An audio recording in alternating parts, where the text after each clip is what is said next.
तुम्ही त्यावेळेला उद्धव साहेबांना सांगत होतात की तुम्ही स्थगिती सरकार, म्हणजे त्या सरकारमध्ये तुम्ही पण होतात, कमीत कमी तेवढं ते टाळायचं असतं, ते पण तुम्ही टाळत नाही. पण ठीक आहे, काय काय बंद केलं तुम्ही? निवडणुकीच्या पूर्वी लोकांची मतं मिळवण्याकरता तुम्ही सगळं पदरात पाडून घेतलं आणि निवडणूक संपल्यानंतर काय केलं? कुठे गेला आनंदाचा शिदा? त्याच्यानंतर काय गणपती आला नाही, दसरा आला नाही, दिवाळी आली नाही, कुठे गेला आनंदाचा शिदा? मामा आनंदाचा शिदा वाटत होते त्यावेळेला स्वतःचे स्टिकर बिकर लावून. स्वच्छता मॉनिटर कुठे गेले? लाडक्या भावाला अप्रेंटिसशिपचा तुम्ही कोर्स देणार तर कुठं झाला? कोर्स का बंद झाला? मुख्यमंत्री तीर्थदर्शन योजना का बंद झाली? 1 रुपयात पीक विमा योजना का बंद झाली? एक राज्य एक गणवेश कुठे गेला? तो गणवेश कुठे गेलाय? कुठं अडकलाय? कुठं दीपक केसरकरांच्याकडं कुठं अडकलाय? तो कुठे आहे? तो बघायला हवाय. योजना दूत, तुम्ही योजना दूत तयार केले, ती योजना कुठे गेली? नमो कामगार कल्याण योजना बंद करून टाकलीत. नमो नमो करून मोदी साहेबांच्या नावाचा उपयोग फक्त मतं मिळवण्याकरता केलीत, आता ती बाजूला टाकलेत मोदी साहेबांना. नमो शेततळे अभियान योजना कुठे गेली? ती योजना नमो शेततळे योजना. नमो गरीब मागासवर्गीय सन्मान योजना, नमो का नको आता काय म्हणायची वेळ आली. नमो गरीब मागासवर्गीय सन्मान योजना, नमो ग्राम सचिवालय योजना, नमो आदिवासी स्मार्ट शाळा योजना, नमो दिव्यांग शक्ती योजना, नमो तीर्थस्थळ व गडकिल्ले संवर्धन योजना कुठे आहेत? नमो नमो नको नको. मला वाटलं दादा काय मला थांबवतात की काय? नाही या नको, हे कुठे गेल्या ह्या योजना? या सगळ्या निवडणुकी करता लोकांच्या समोर फंडे आणलेत, लोकांच्या भावनेनं हात घातलं, महिलांना सांगितलं 2100 रुपये देईन. अध्यक्ष महोदय, मी जबाबदारीने सांगतो, आज राज्याच्या डोक्यावर 9,32,000 कोटी रुपये कर्ज आहे. किती आहे? तुम्ही सगळे लबाड आहात. तुम्ही आमच्या बहिणींच्या नावाने खापर बोडताय. बाकीच्यांची काय मत असतील मला माहित नाही, पण माझं पहिल्या दिवसापासूनच ठाम मत आहे की हा डोक्यावर कर्जाचा डोंगर झालाय ह्या आमच्या लाडक्या बहिणींच्या मुळे नाही, लाडक्या बहिणींच्या मुळे नाही. आठवण करा, आज कैलासवासी दादा इथं हजर नाहीत.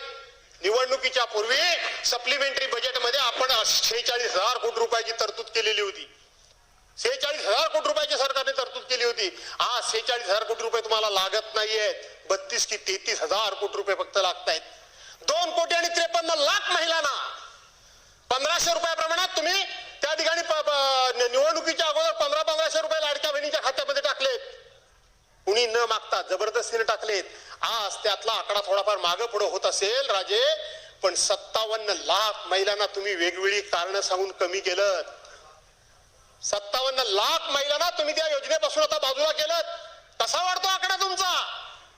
46,000 कोटी रुपये 2,53,00,000 महिलांकरता लागत होते, आज 57 लाख महिला कमी झाल्या. कसा लागतात एवढे तुम्हाला पैसे?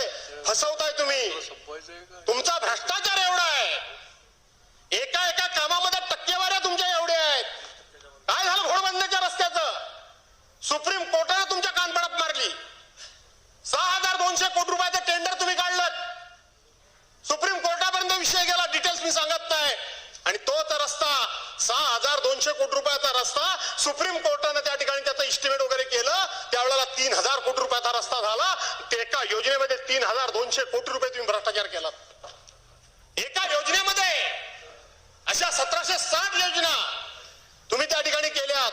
अनेक प्रकारची टेंडर्स ही आता फक्त मंत्रालयातून निघतायत. माझ्या आयुष्यामध्ये मी कधीच कोणावर भ्रष्टाचाराचा आरोप केला नाही. मी धोरणावर बोलतो, मी योजनेवर बोलतो, पण आता तुम्ही त्या आमच्या बहिणींच्या नावाने खापर फोडत असाल तर आमच्यासारख्याला बोलावं लागणार आहे. अजिबात या लाडक्या बहिणींमुळे तुमचं सरकार अडचणीत नाही. तुम्हाला हळूहळू या बहिणींमुळे सरकार अडचणीत आहे. बहिणींमुळे सरकार त्या ठिकाणी कर्जबाजारी झाले म्हणून तुम्हाला योजना बंद करायची आहे नाही. आजच्या दिवशी तर मी सांगेन, तुम्ही निवडणुकीच्या पूर्वी बोलला होता 1500च्या ऐवजी 2100 देईल. उद्याच्या अर्थसंकल्पामध्ये अजून तो प्रिंट झालेला नाही. अर्थसंकल्प तो कधी होतो तुम्हाला चांगला माहिती आहे, अजून झालेला नाही मामा. अरे कसा होईल मला माहिती आहे ना तो कधी होतो तो. आणि म्हणून आता 2100 रुपये द्या. त्या 2100 रुपये तुम्हीच बोलला होता. शेतकऱ्यांची कर्जमाफी तुम्हीच बोलला होता. कुठला काढला जून महिना शोधून? जून महिन्याला कुठला मुहूर्त येणार आहे? उद्धव बाळासाहेब ठाकरे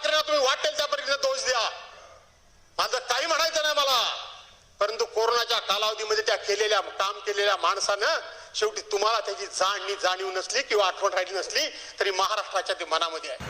मुख्यमंत्री माझी लाडकी बहीण योजनेमध्ये खूप मोठी बातमी, सर्वात मोठी बातमी सध्याची. ज्या काही लाडक्या बहिणींची KYC बाकी राहिलेली आहे किंवा ज्यांची KYC झालीच नाही आहे किंवा आता त्या चुकीची दुरुस्ती करत आहेत, त्या सर्वांची KYC होणार आहे. घाबरायचं नाही आहे, कारण की सविस्तर माहिती तुम्ही ऐकलीच असेल की लाडक्या बहिणींना सुमारे 57 लाख लाडक्या बहिणींना जाणून बुजून काढण्यात आलेला आहे, बाद करण्यात आलेला आहे, असा आरोप उभाटाचे भास्कर जाधव यांनी केलेला आहे. आणि हे जे विधिमंडळामध्ये तुम्ही ऐकलेलं आहे, सर्व योजना जे काही आहे यांच्यासाठीचा पैसा निधी व्यवस्थित उपस्थित किंवा मग उपलब्ध असूनही लाडक्या बहिणींना देण्यात येत नाही आहे, अशा प्रकारचं सुद्धा त्यांनी या ठिकाणी म्हटलेलं आहे. आणि जो काही सरकारवर कर्ज होत आहे, बोजा होत आहे, हा सुद्धा लाडक्या बहिणींमध्ये होत नाही आहे, कारण की तुम्ही स्वतःच लाडक्या बहिणींना 1500 रुपये प्रति महिन्याला देण्याचं कबूल केलेलं आहे. त्याचबरोबर आश्वासनही दिलेली आहेत, इतरही योजनांची आश्वासन दिली आहेत. त्याचबरोबर लाडक्या बहिणींना 2100 रुपये करण्याचं आश्वासनसुद्धा दिलेलं आहे आणि ते तुम्ही कधी पूर्ण करणार आहात हा सुद्धा प्रश्न त्यांनी मांडलेला आहे. आणि लवकरच 2100 रुपये लाडक्या बहिणींना सुरू करा असं सुद्धा त्यांनी त्या ठिकाणी म्हटलेलं आहे.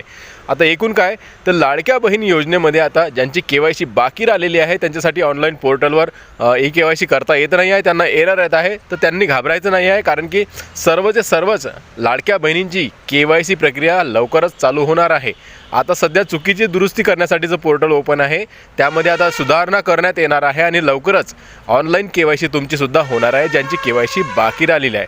कारण की यांच्या विधानावरून किंवा मग जे काही विधानसभेत घडत आहे आणि आता धीरे धीरे तुमचा जो काही मुद्दा आहे KYC बाबतचा किंवा मग 57 लाख महिलांना बाद केल्याचा, याचा आता कुठेतरी मंत्री असतील किंवा मग इतरही विधिमंडळ आहे आपलं विधानसभा, यामध्ये उपस्थित तुमचा मुद्दा होत आहे. म्हणजेच की 57 लाख महिलांना ज्या बाद झालेल्या आहेत, ज्यांची KYC झाली नाही आहे, ज्यांची KYC राहून गेलेली आहे, ज्यांची KYC चुकलेली आहे, अशा महिलांचा मुद्दा आता विधानसभेत सुद्धा गाजतोय. म्हणजेच की यावर नक्कीच सरकारला तुमच्यासाठी जी काही प्रक्रिया आहे KYCची ही पुन्हा चालू करावी लागणार आहे असं वाटत आहे. आणि लवकरच याबद्दल आपल्यालासुद्धा माहीत आहे, आपल्या व्हिडिओच्या माध्यमातून आपण तुम्हाला व्यवस्थित सांगत असतो आणि प्रत्येक व्हिडिओमध्ये आपण सांगत असतो की तुम्हालासुद्धा पुन्हा संधी मिळणार आहे, तुम्हालासुद्धा पुन्हा KYC करण्यासाठी जी प्रक्रिया चालू होणार आहे, तुमच्यासाठी जो ऑप्शन नवीन चालू होणार आहे. घाबरायचं नाही आहे, आता तुमचा मुद्दा गाजतोय, म्हणजेच की यावर सरकारला लक्ष द्यावंच लागणार आहे. ज्यांची चुकीची दुरुस्ती होत आहे त्यांना ठीक आहे, परंतु ज्यांची झालीच नाही आहे त्यांनासुद्धा आता नवीन ऑप्शन मिळणार आहे लवकरच.